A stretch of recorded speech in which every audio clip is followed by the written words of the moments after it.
We thought it was Chris might Chris.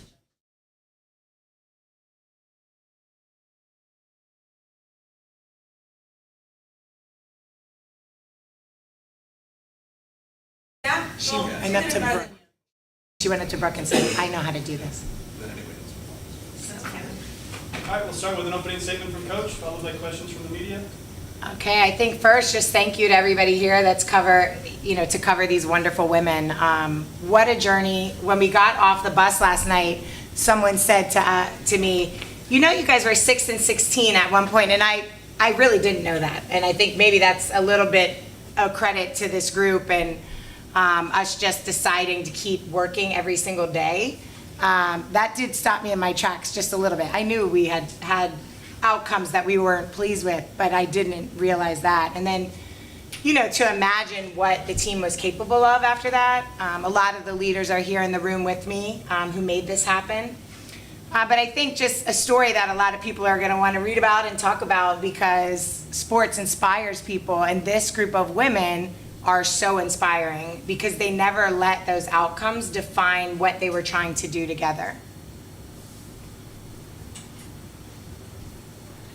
I wanted to ask the story about that you talked about yesterday about the 212 degrees and the boiling point. That was a fun little thing. Do you have other things like that you incorporate that are a little bit different that maybe they think you're crazy with? Yes. Yesterday, but I think there's probably a lot of things that they think we're a little bit crazy with. And, the great part about that is those ideas come from all over. And we're always looking for inspiration. Our staff's always looking for inspiration.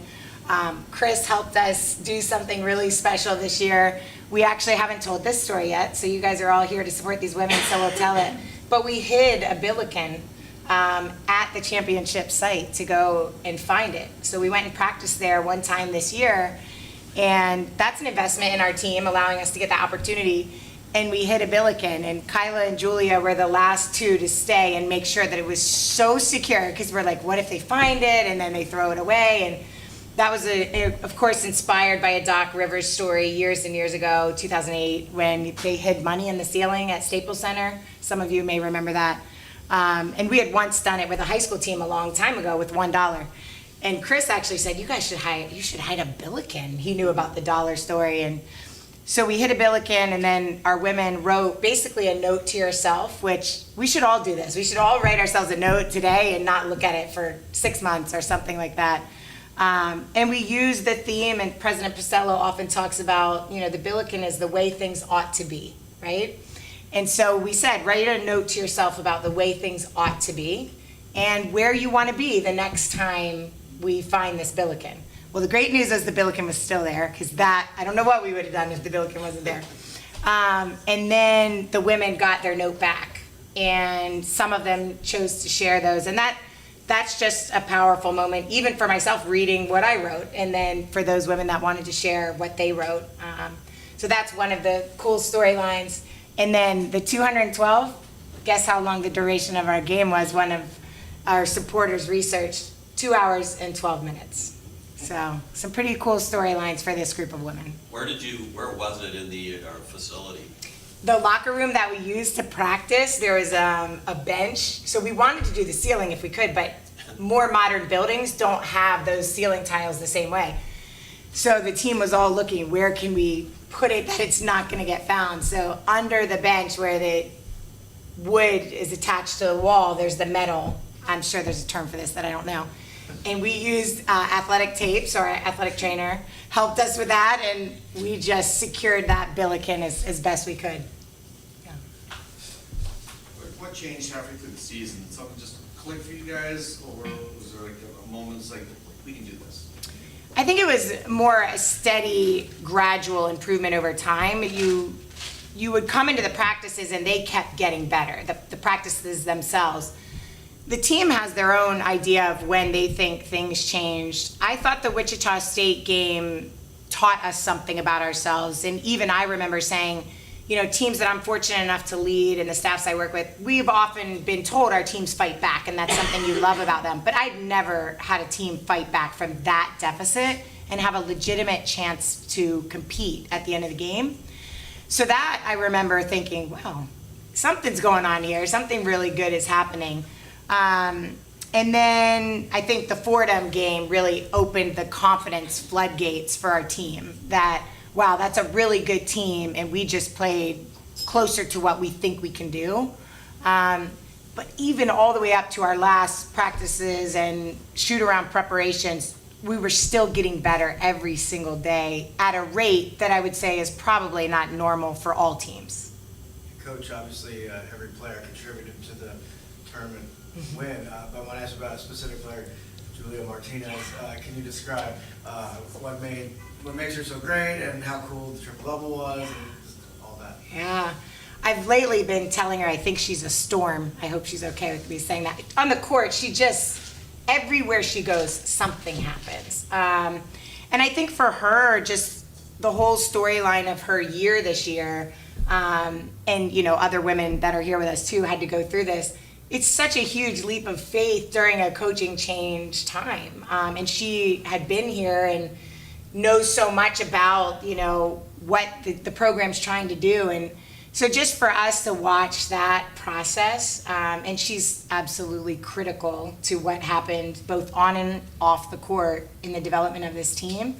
But goodness, we show clips of things they do that we think are defining moments or, show our culture and toughness. And 2 games ago, maybe 3 games ago, when she just ripped the ball out of somebody's hands and we said as a team, she was basically saying to that team and our team, this is what's happening next. And I think she makes plays like that over and over. I have coaching friends that say Julia Martinez for president. I mean, it's hysterical. She's got fans in a lot of places now. Coach,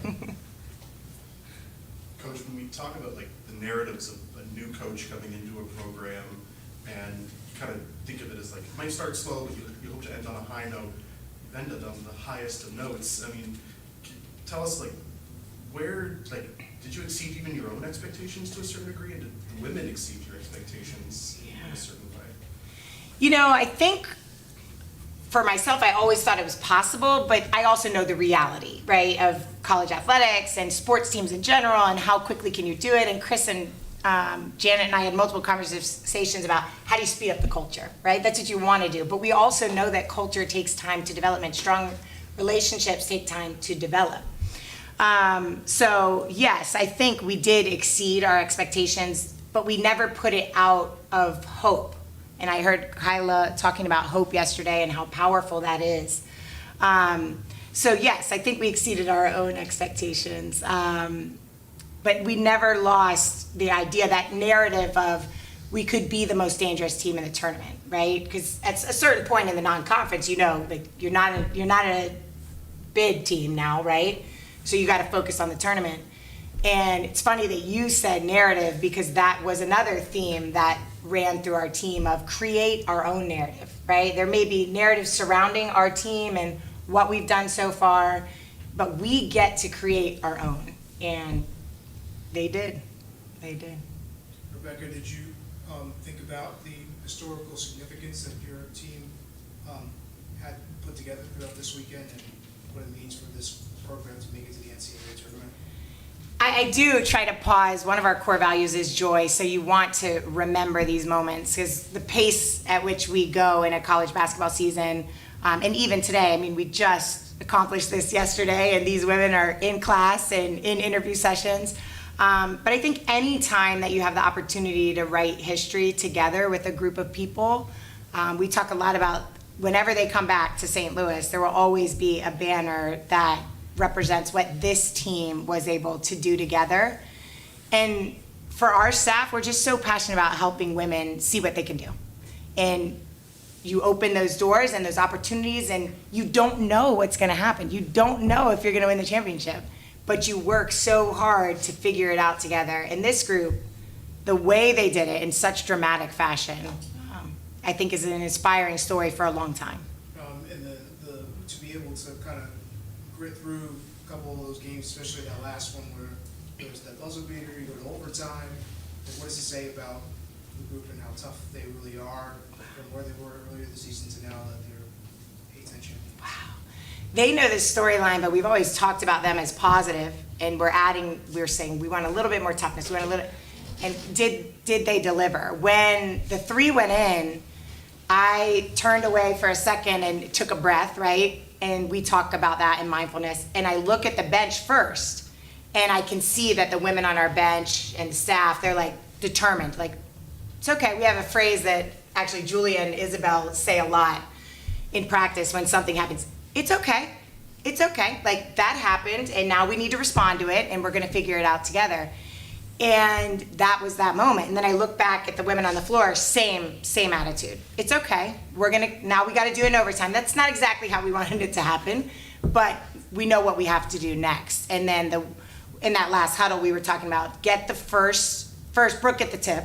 Let's get the first score, get the first stop, and that can often set the tone for how overtime's going to go. Did you, a strategy question, why did you not foul there, or what is your philosophy on that? Yeah, great question. We did think about it. We actually tried to communicate it to Ken. It's so loud and, difficult to hear in that environment. I'm not 100% sure that that's the right call. I don't make that call every time. We actually talked to a couple different people about that yesterday. Years and years ago, some of you might be familiar, there was a white paper out on fouling 7 seconds or below and all the statistical data on why you should do that. I'm more of a believer in the feel of that particular game, and because sometimes you do that. Well, how good's your team at rebounding on the free throw line? And yes, we had one before even that scenario would happen. But also the rules in the women's game are different, and we have the advance the ball. Now, he didn't have another timeout, so that was another factor that relates to your question. But you're making all those decisions with all that information and trying to make the best one for your team. Yeah. Regarding what you guys do with the meditation and how did that come about? How did they? And some of them had done it before, but as a whole, did they embrace that? And you still do it, right? Yes, we did it all 3 days in the tournament. So we call it mindfulness, and it started from, we ask them to be learners all the time, and we expect that of ourselves as a staff. And there was an article 2.5 years ago about a gentleman that has worked with the Mystics, worked with Maryland and a couple other college programs. And so I actually had Christy on our staff, who's our director of basketball operations, call, because at my previous institution, I was like, there's no way I'm going to be able to afford this probably to do with our team. So I had her call because I was a little like, I don't know if it'll work out. And he responded, have Rebecca call. And it was expensive, and we fundraised for it. And that's where the ideas came from. And it had to do with sports psychology, but he kept saying to us, mindfulness. And so one day I just finally said, well, what exactly do you mean by that? Like, I feel like we're doing a lot of things that we're being taught, but what do you mean? And that's when we took the next step with Longwood and did that, implemented it.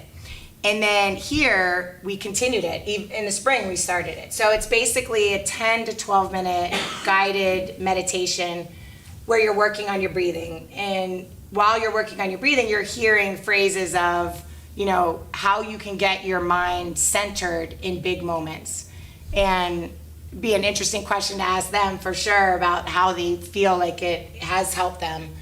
And I think in athletics, we're always looking for percentage gains. And if we think that something like that is going to help our player focus in the most intense game of the season, it will. Now, it's interesting, in championship environments, your preparation time is different, especially if it's a 12 o'clock game. Yeah. So we had to make a decision as a staff, are we going to do the mindfulness, or are we going to teach 4 more of their potential new plays, right? And we chose mindfulness. And I think I was on the borderline. And one of our staff members, Tredasia Smith, who was our starting point guard last year with the NCAA tournament team, she said, absolutely, we have to do it. She said, it helped me. We have to do it. Glad I listened to her, because she was right. She was right. I think it mattered a lot in that game. What time is that, 7 a.m.? Probably earlier. Probably earlier than 7 yesterday.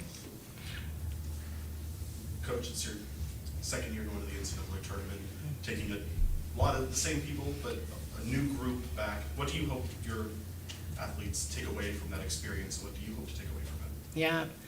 Goodness, we're always learning. So this summer we had a camp here, and we have young, impressionable campers, right? Some of which we hope choose St. Louis University, and some, are here to get better at basketball. And one of the things we say in recruiting and coaching and in camps, what's your biggest dream, right? So we go down the line of the staff and the players to tell these campers and hopefully inspire them. And I said to lead as many women as possible to the NCAA tournament experience and go on deep runs. And everybody goes down the line. Coach Day, who we call her, she says she wants to be a head coach. And we get to Coach Tiff, and she says, I want to win a national championship. And I'm thinking, here I am, not dreaming big enough, because she obviously has a bigger dream. And so no, I think just one of the things I said yesterday is when a group figures out what you can do together, what a powerful force that is, right? It inspires other people. It inspires these women and forever in their lives. Like, my favorite text to send a team after they win is "Good morning, champions," right? The next day. Like, these guys are forever champions at St. Louis University and what they accomplished. And so we need to take joy in that. And then when we do hit the floor again, well, what's our next big dream? And let's go after that in the tournament. Have you talked to anyone about what your seeding might be? I saw ESPN put you at 15. It doesn't even matter at this point. Yeah, people keep asking me, can you predict? You cannot predict. I mean, everyone we thought it might be last year, it wasn't even close to what we thought. But definitely have talked to people, and we've got some analytics people on staff that are reading everything. Coach D is checking everything he can to see what he can figure out. I saw that too, as well as the potential 15. So. As the AQ, though, can you be in the first four? You can. We were last year. Yeah, okay. You can. So we'll see where everything kind of plays out in the rest of the conference tournaments. Anything else for Coach? Thank you. Thank you.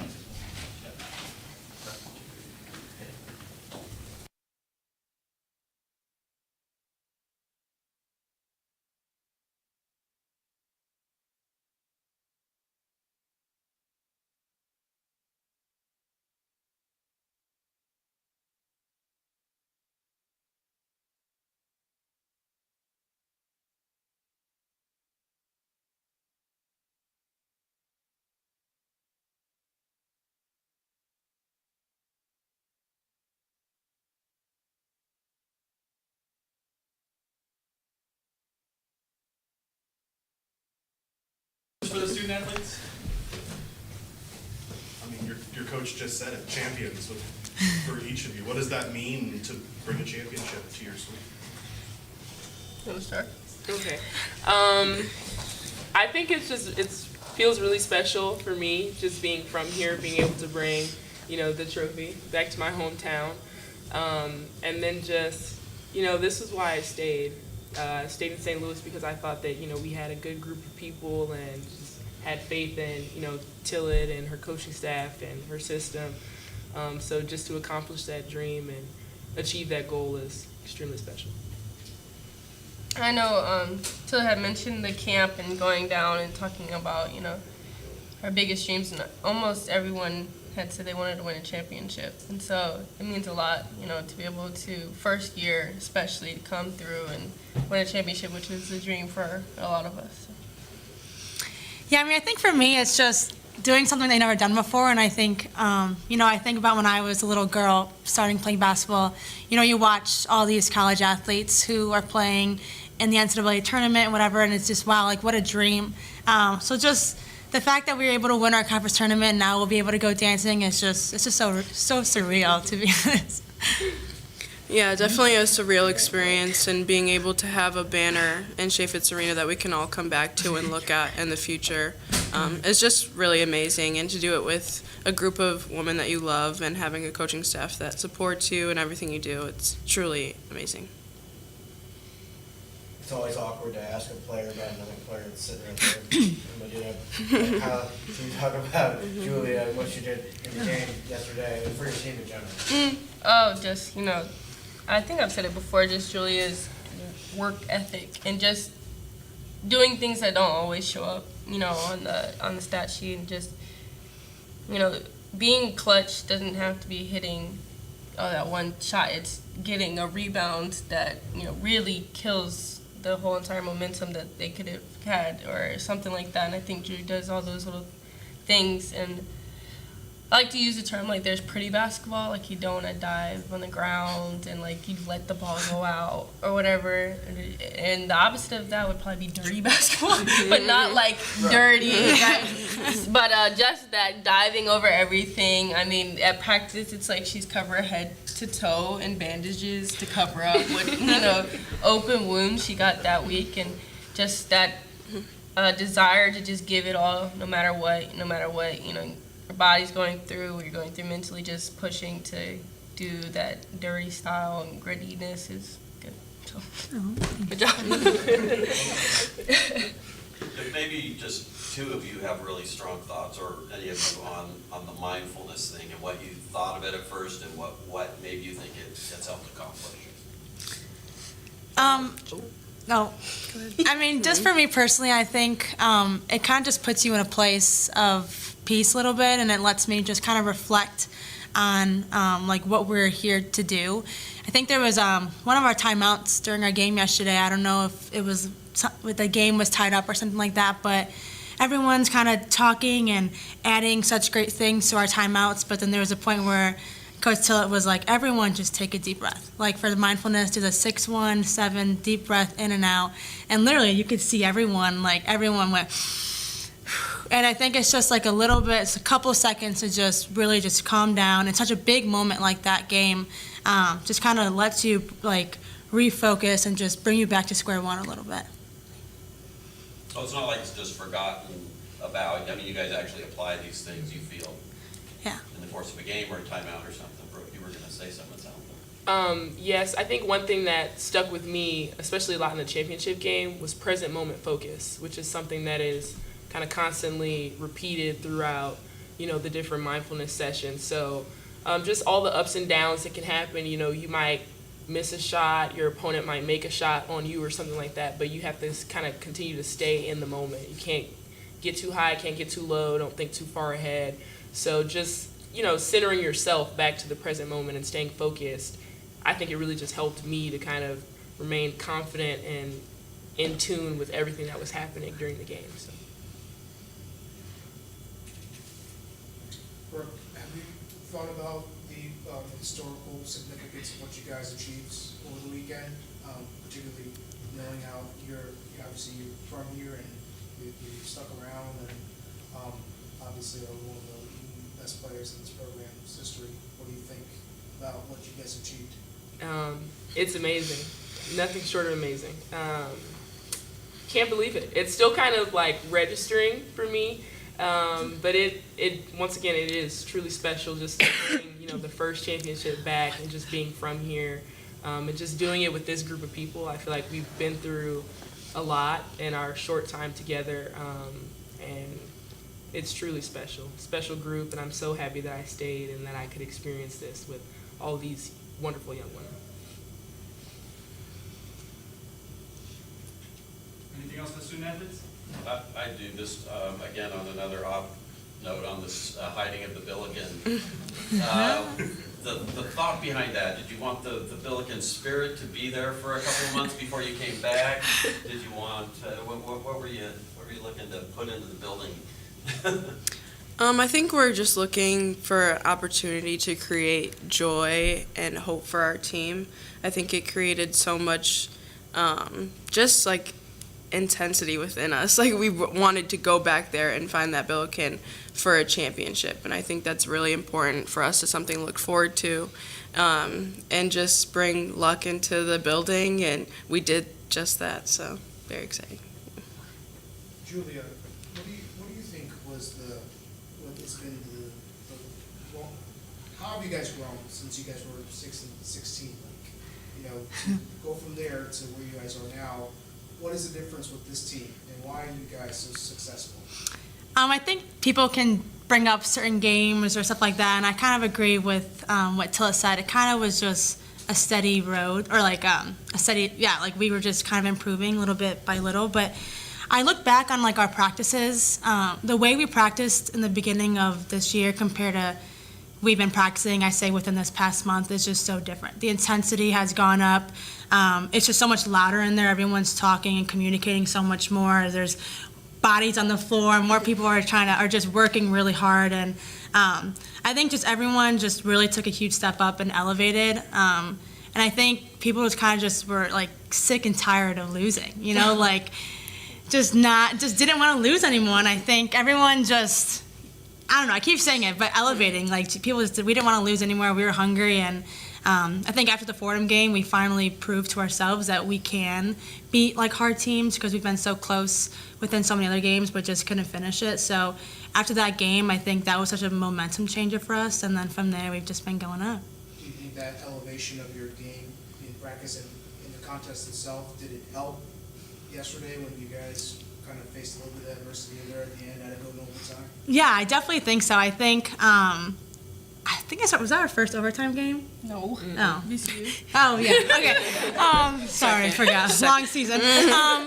But there's just been so many games where we've been so close to, like, at the very end of the game, where it's just kind of been a 1 to 2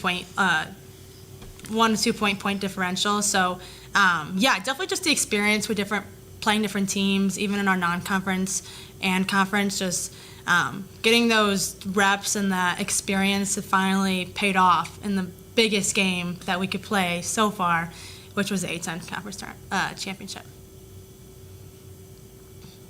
In terms of your relationship with your coach, I've noticed that throughout the year that everyone calls her Tillet. Was Yeah. it something that had to be cleared? Did she tell you to call her by her last name? How did that work? I think I've always, wow. I think I've always called her Tillet. I don't ever put coach. I don't know. I Just think curious. I've always called her Tillet. I don't think we talked about it. She doesn't like nicknames. Yeah, Tilly Tot. No, Till. I like Till Bill. Till Bill's my favorite, but you can't say Till Bill. She's Till. like Tillet. Sometimes I'll say Coach Tillet, but it just sounds a little different because we just all call her Tillet. Yeah. I think we kind of caught on to what they said. Yeah. Yeah, Just whatever they said, we said. When they came here, I don't know. honestly. What about Tillican? Oh, that's a good Why have we one. not come up with that before? Good one. That's really good. We Till need to Bill come up with Tillican. some more. That's a great That's one. a good one. I see Till Bill. New contact name. Till New Bill. contact. Tillican.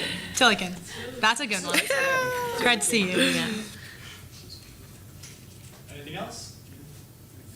I can't follow that up.